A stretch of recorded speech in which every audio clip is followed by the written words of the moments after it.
I take it you are a startup or possibly a small business. You are looking to scale up and obviously will be attracting investors or people to put money into what you do. Now you need to know how much you are giving out for the money you are receiving. In other words, you need to know how much the percentage you are giving out to that investor is worth. Or possibly you want to know how much value your company has. Should you decide to sell it today, how much are you going to get for it? All these and more on Start with Derek, where I help you to start right, grow right, and expand right.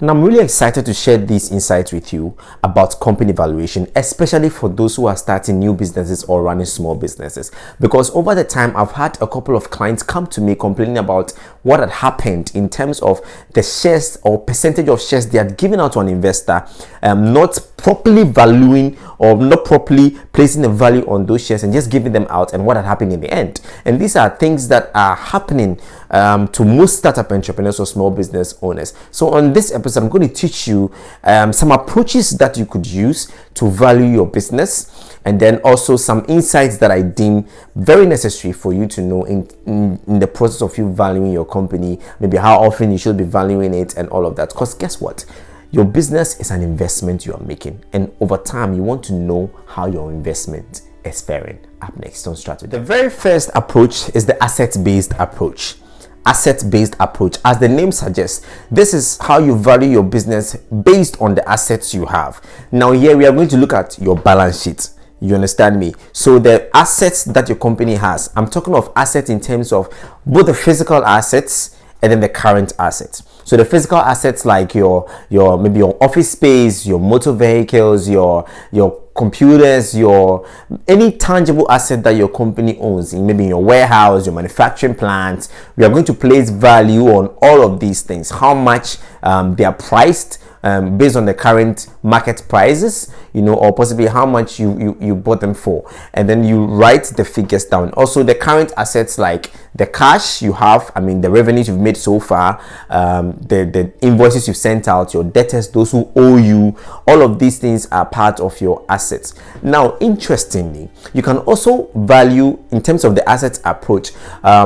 For example, if you are a consulting firm and then you sell a certain service or product to customers, and maybe you have 1,000 clients, you can also say you are valuing the clients you have by saying that with each client brings us revenue of about $10,000. So that means that if we have 1,000 clients in our clientele base, then we are multiplying the 1,000 by what? The 10,000 as we project. That means that the value we've placed on each client is $10,000. So it becomes part of our assets. You understand me? So you can in the assets based approach, you can also value your clients, and then you are also going to value your team as well. Maybe you've done trainings for your team members, or you've done something that has shown investment in a team. You have to place value on all of these things, because these are all areas that you are given, whether it's an idea, whether it's a sort of training you give to your team members. Place a value on every single thing that you've done or you've given to the company, or the company has given to people,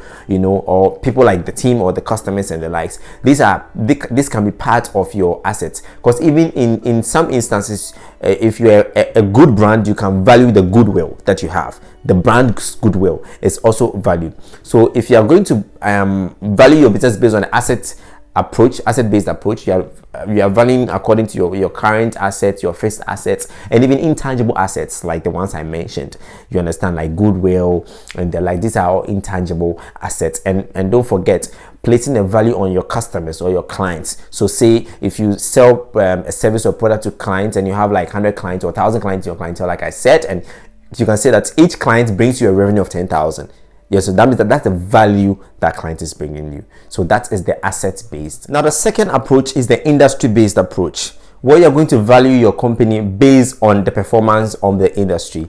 Sometimes I used to get surprised by how startups in Europe are able to raise maybe $10 million in funding or $1 million in funding. You ask yourself, how did they value their businesses?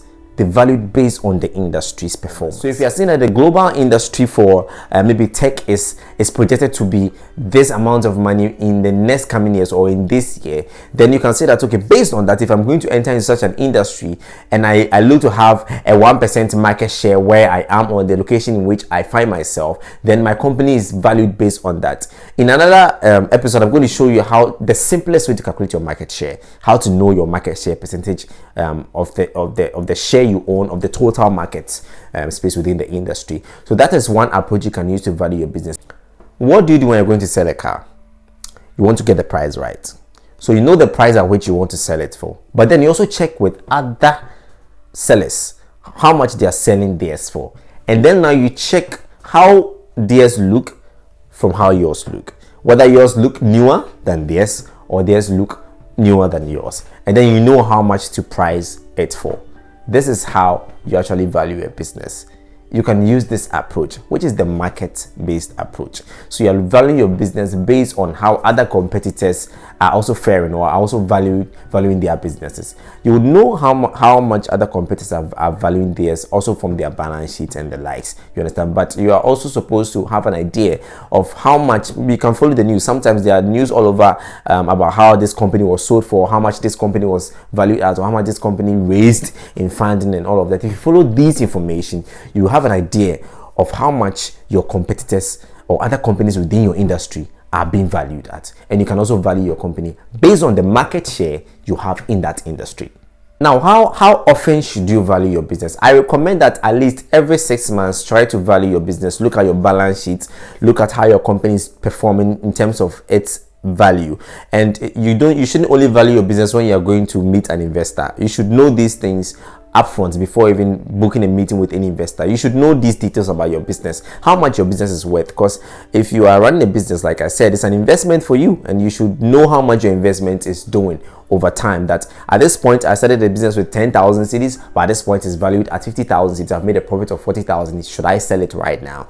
And that is very important for every entrepreneur or a small business owner to do frequently. And in another episode, I'm also going to share with you some bad investor deals you should be looking out for, so that you can have an idea of the kind of investor deals to go in for or not to go in for. And until I come your way again next week, start right, grow right, and expand right. I wish you a great week. My name is Derek, and this has been Strato Derek.